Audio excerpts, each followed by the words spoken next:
Hi, my name's Tim Charles. I am the singer violinist for Obliviscaris and excited to be here chatting with Heavy Mag. Yeah, beautiful. Thanks so much. Obliviscaris has been around since 2003, but it was with Citadel that the band really hit the international stage. Looking back, what do you think made that album such a breakthrough for the band? I guess a big part of it was the fact that it was our second record, and it was the first one that had proper label support.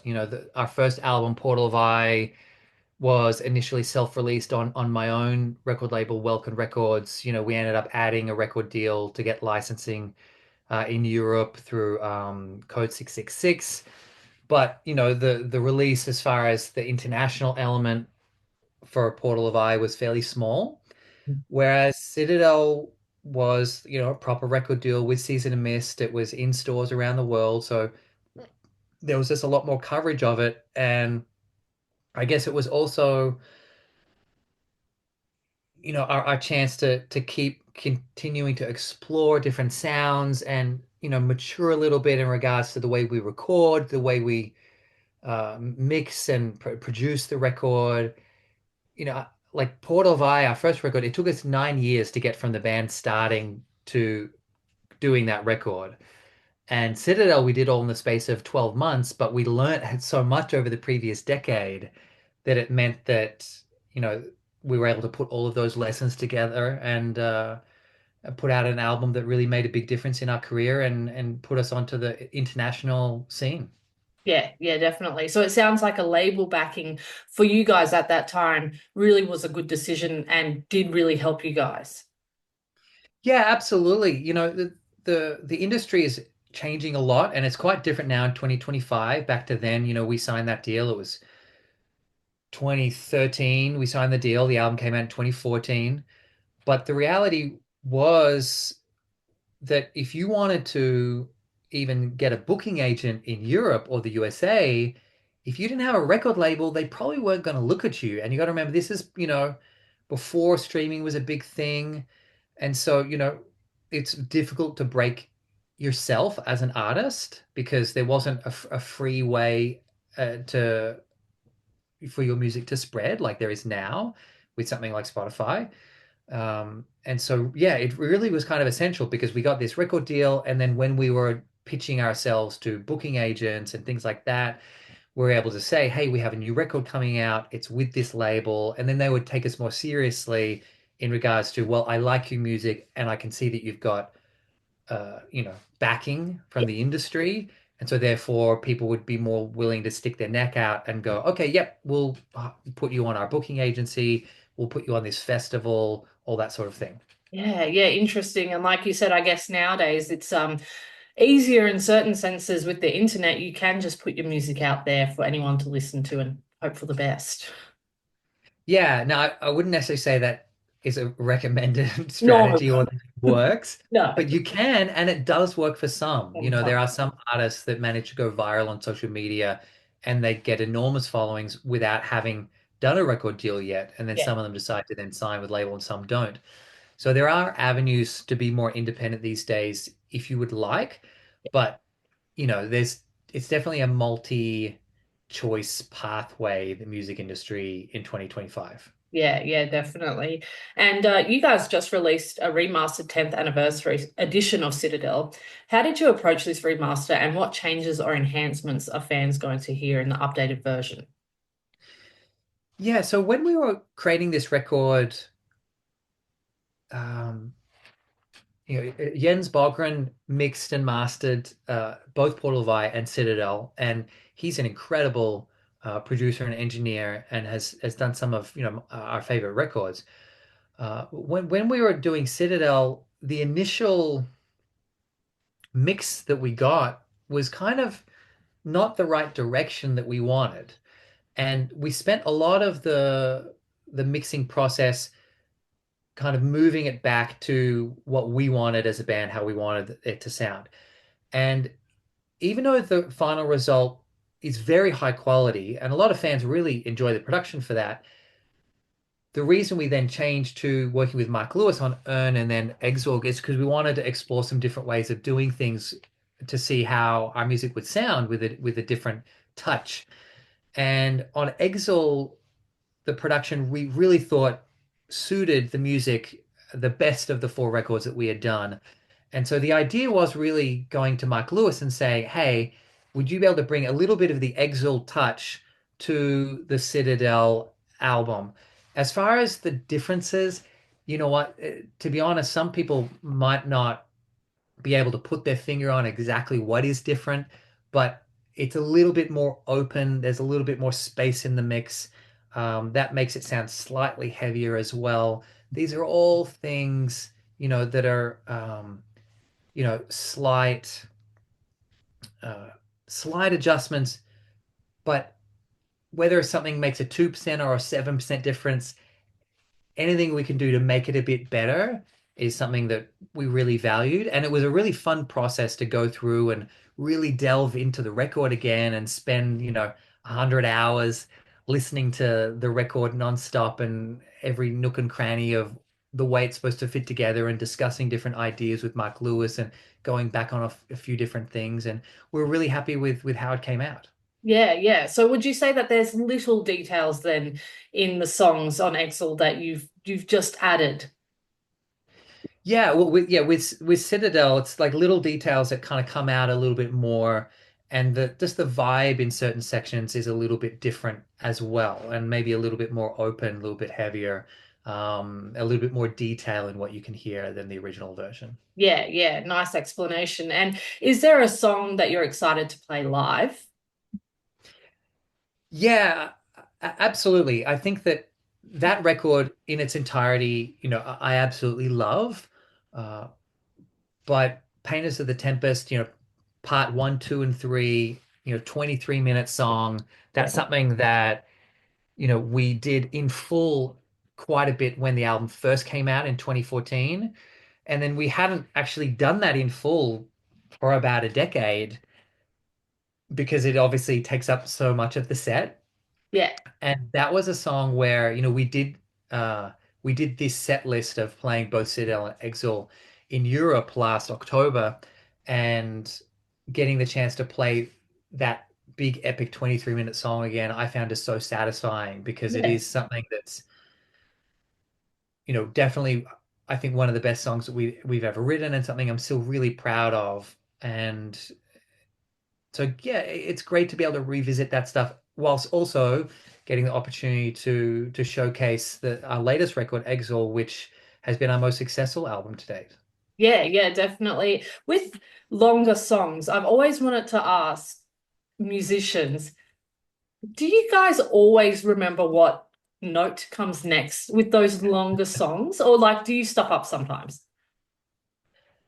Well, yes, we stuff up Yeah. sometimes, but it depends on the musician what sort of stuff up. I would say it's very, very rare that I make a mistake that is not remembering what comes next.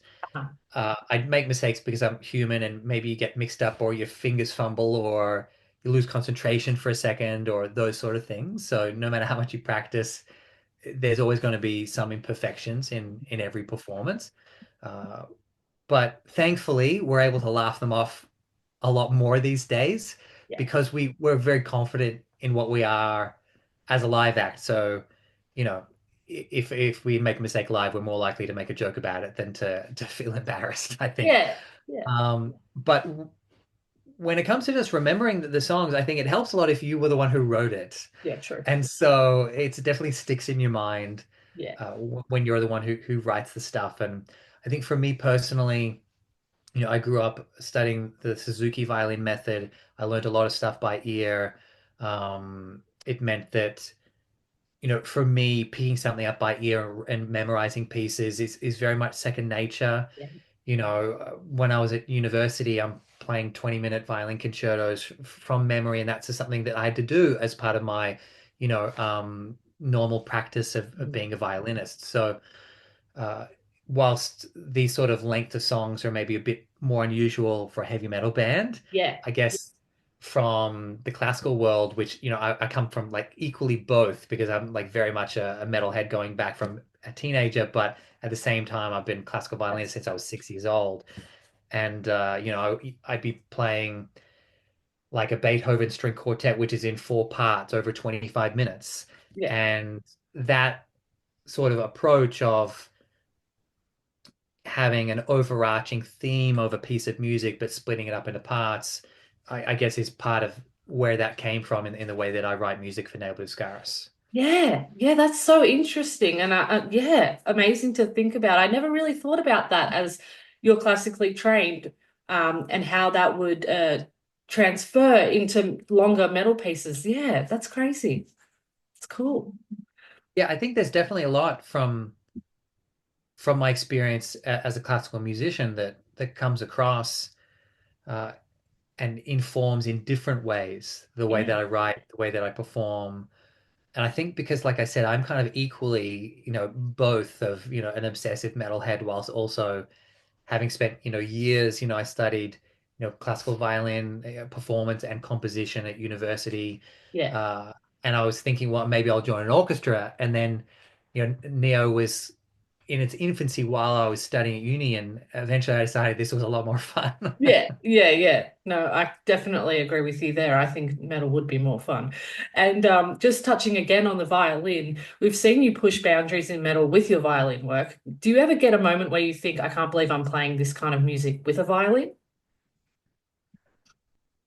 Yeah, every now and then, I think that it's been such a wonderful thing to not have people to copy Mhm. because as a metal violinist, I mean, I could have listed on one hand the number of violinists that I heard playing in metal, and none of them were actually like, well, not none of them. Most of them weren't even full-time members of the band. Often if there was a violinist, it was a guest on certain songs, Mhm. or maybe they're not heavily featured in the song, but they've got a solo somewhere. And for Naval Viscaris, I was trying to interweave the violin throughout the whole song. Like some songs I was playing quite a lot, from the beginning, and I was trying to work out and essentially invent ways that sounded good to me and to my bandmates for the violin to fit in metal. And there wasn't really anyone to copy that was doing violin in the way that I was doing it. The people that I had heard doing violin, most of them were more doing, say, folk playing, folk violin playing in a metal context. And I don't really play much from there. As a violinist, my background is very much classical, but I also studied just myself. I played a lot of jazz and improvisation, and that comes into my playing quite a lot as well. But then also, I was just really inspired by guitarists. Jeff Loomis from Nevermore is one of my absolute favorite guitarists. John Petrucci from Dream Theater. I would listen to these guys play guitar, and I would want to play like that, but on the violin. I would hear our lead guitarist Benji playing and go, "Man, that sweeping pattern's so cool! Like, can I do that on the violin?" Yeah. And so I was really inspired by metal guitarists as well. And it's been really cool to see now, in 2025, there are not a lot, but there are a few more bands with non-traditional instruments like metal. I just put out a song with Imminence from Sweden.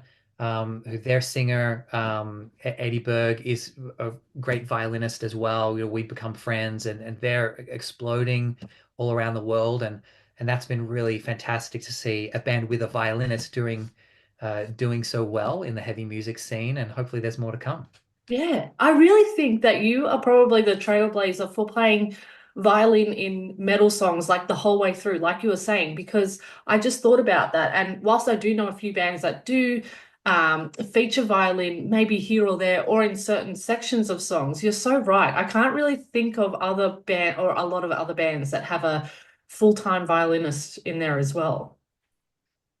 Yeah, it's definitely an unusual element, and I Yeah, guess it's also not that common to have a violinist that's also, one of the main songwriters, yeah, like a primary, member of the band.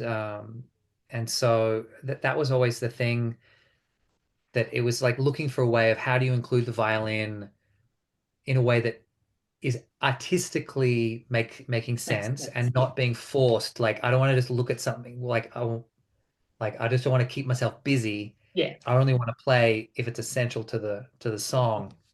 And a lot of that was just experimenting with different ways and different sounds of playing. Yeah, yeah, interesting. And if you guys could do a cover of any non-metal song, what would it be and how would you put your unique spin on it? Any non-metal song. I remember we've never done a cover before. Yeah. Um, I remember going back many, many years, we talked about the ideas of doing covers. I remember the idea of doing Moonlight Sonata by Beethoven somehow turning that into a metal song was an idea that came up. I remember another one that I thought would be kind of cool was Street Spirit by Radiohead, Mm. um, off their Ben's album. But yeah, it's one of those things where I guess every now and then we have these ideas, but Never. it's never gotten to the top of the to-do list Yeah, yeah, to get it done. I'm sure we might do it something sometime because yeah. it'd be fun to do. But yeah, just never quite got around to it. Oh, please. If you guys, I think you guys next band meeting need to talk about doing Moonlight Sonata. I love that song. And hearing you guys do it in a maybe a bit more of a metal way would be awesome. Yeah, well, I'll chat to the guys and I'll let you Yes. know. Good, thank you. And Psychroptic, I didn't know if I was going to say that right. Psychroptic, you guys are touring with, and they've been a huge influence on you guys. What was it like the first time you saw them live, and how did it impact Neo Obliviscaris? Yeah, well, when we were starting in 2003, the band started. We were playing our first shows in 2006, and so Coptic were really just starting to step up to be one of the leading bands in the Australian metal scene.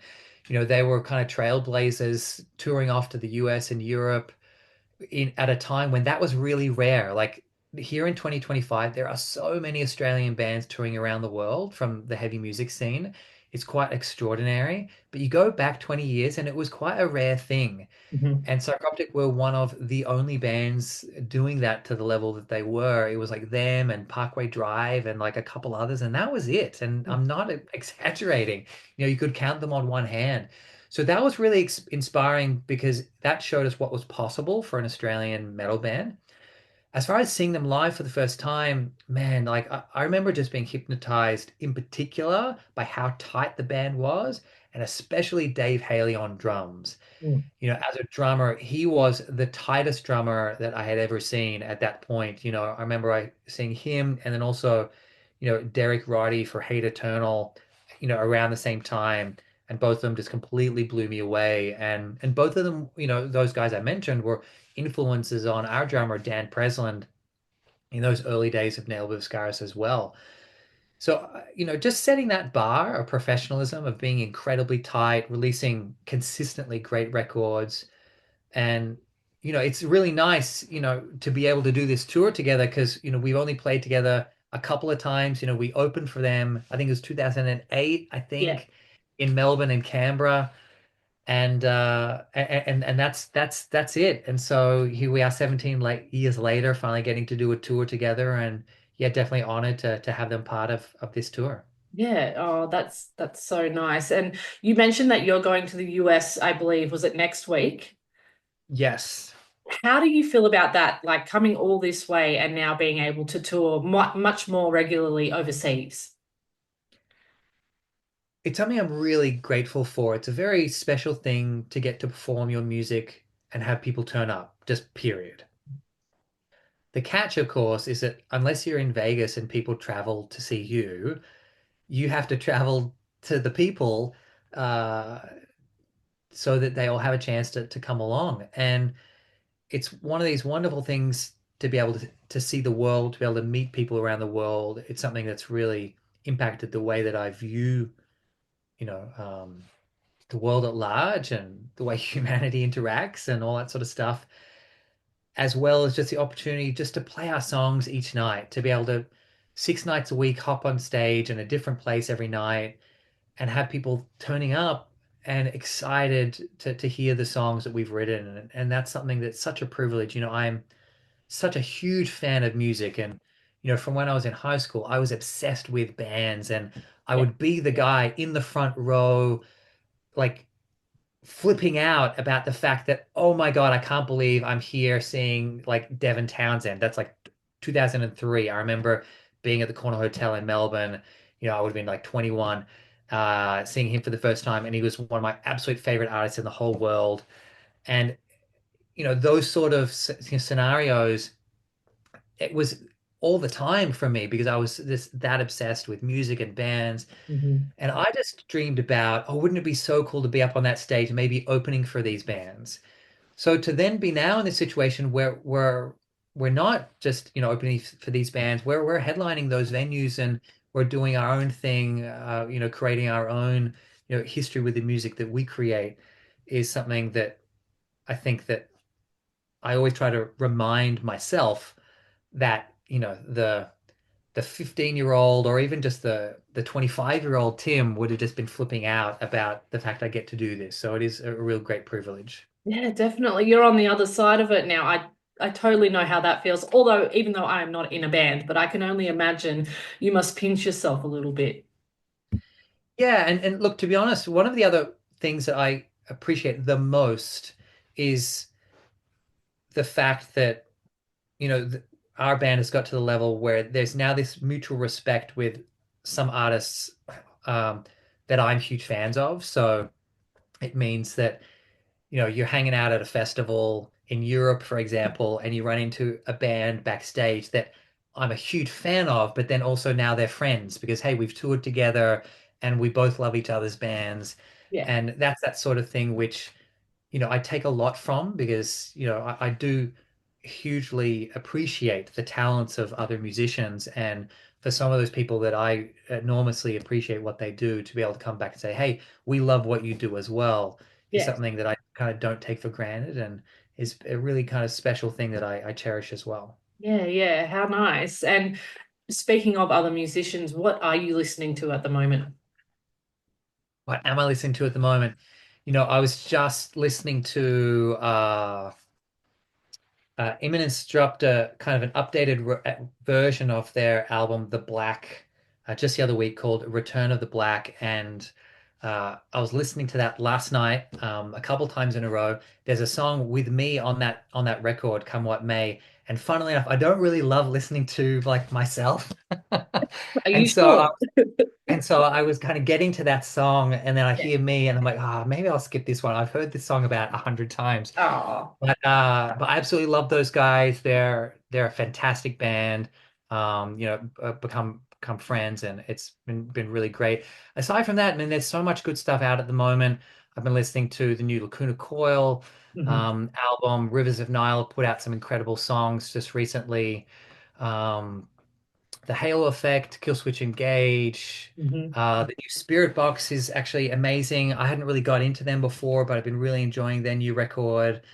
Um, the new Sleep Token song was fantastic. I mean, there's a lot of really good stuff at the moment. I've got like a playlist in front of me. Oh, Yeah, yeah. you've got a good Um, range of artists there. yeah, and then but like in amongst that, I'm also, going back to older records. So I guess, I've been listening to a lot of hardcore music like Madball, who are a New York hardcore band, and I kind of got in the mood for them because I discovered the Sydney hardcore band Speed, Yes. and they reminded me of Madball, and so now I've been listening to all this Madball because I just went and saw Speed here in Melbourne a couple of weeks ago. Yeah. Um, and at the same time, every time I pick up my daughter in the car, we're probably putting on Bring Me the Horizon, which is her favorite band, or Katy Perry. Yeah. Either or. And Yeah. I've kind of learnt to appreciate everything, having a teenage daughter and Yes. who's open to lots of music, and it's just great to explore lots of different things. Like I said, I was just at Speed the other week, but I went and saw Billie Eilish a few days before that as well. Yeah. There's a lot of good music in a lot of different areas, and it's always interesting to see people perform and see what's out there. Yeah, yeah. I think it's so good that you've got an open mind to music, especially I know having kids as well. I was always like, I will never ever listen to pop. Like I hate pop. But now that my kids are into some pop artists, I can appreciate talent when it's there. Yeah, I think that, pop music is something that as a genre, I don't listen to on a whole, but I make exceptions for particular artists that grab me. Yes. And there are some artists as well where maybe I don't love the songs exactly, but I can appreciate they're incredibly talented. I can appreciate that maybe they're a fantastic singer. And I can appreciate why they're doing really well. But I mean, to be honest, like one of my favorite bands for more than 20 years has been Coldplay. They're like one pop artist that I Oh, absolutely love. yeah. I kind of learned to do a lot of falsetto clean singing listening to Coldplay when I was about 20, 21 years old. And then kind of just stuck with me. And it was something that, my sister was really into them and my mom. And every time a new record will come out, you kind of talk about it. And at the same time, then a few minutes later, I might be listening to Emperor or Immortal. Uh, Yeah. Yeah. and everything in between. So I think that the ability to just appreciate that there is good music in every genre and just respect people for the fact that we all have quite different taste Yeah. and that's okay. Yeah, yeah, definitely. No, I like your way of thinking. And last question for fans coming to the show, can you give us a little sneak peek into what the VIP experience might be like? Yeah, so the VIP experience is something that we just did this for the very first time in Europe last October. It went really well, so we were kind of keen to include it this time as well. Essentially, we have about an hour before doors, opportunity for everyone to come in, get any of your Obliviscaris memorabilia signed by the band, take a photo with all of us. Then generally we have a bunch of time to kind of hang out, ask questions, and just take a bit of time to kind of to hang out with each other, which is really, really nice. In Europe, sometimes I was bringing along my violin for a bit of show and tell or little things like that as well. We also have this, custom Nail with Scars tote bag with this really special limited edition item that Zen actually designed, which was this Exul key in this kind of special black and gold pouch. And it's kind of this limited edition special item that you can only get through these VIP experiences Yeah. um, as well as, VIP laminate, all that sort of stuff. So, Yeah. it's one of those things where we haven't done it in Australia before as well, because, we used to obviously be hanging out a lot at shows here in Australia, and it felt like maybe a silly thing to do. Um, but the reality is that because the shows have gotten a lot bigger, like last time we played in Melbourne, for example, there's like 1,200 people there. And I didn't meet one fan the entire night because I can't go out into the crowd because like there'd be too many people wanting to talk at once. So you're backstage, you play the show and you don't meet anyone at all. And so that's why we thought it would be a good opportunity to be able to offer fans to be able to catch up in a way that we can hang out a bit and get to meet people and hear, I guess, what their journey has been like with our music as well. Yeah, yeah, I absolutely love that. As a fan, I think it's so nice when bands do that and you get that opportunity and that's what so many fans want as well, is the chance to just, maybe even meet their favorite artist. So, yeah, well done, you guys. I'm so glad that you're doing that. Yeah, well, thank you very much for your support. No, no worries. And we can't wait for June. Thank you so much for all your time today. Thank you very much, Angelo. Appreciate your time.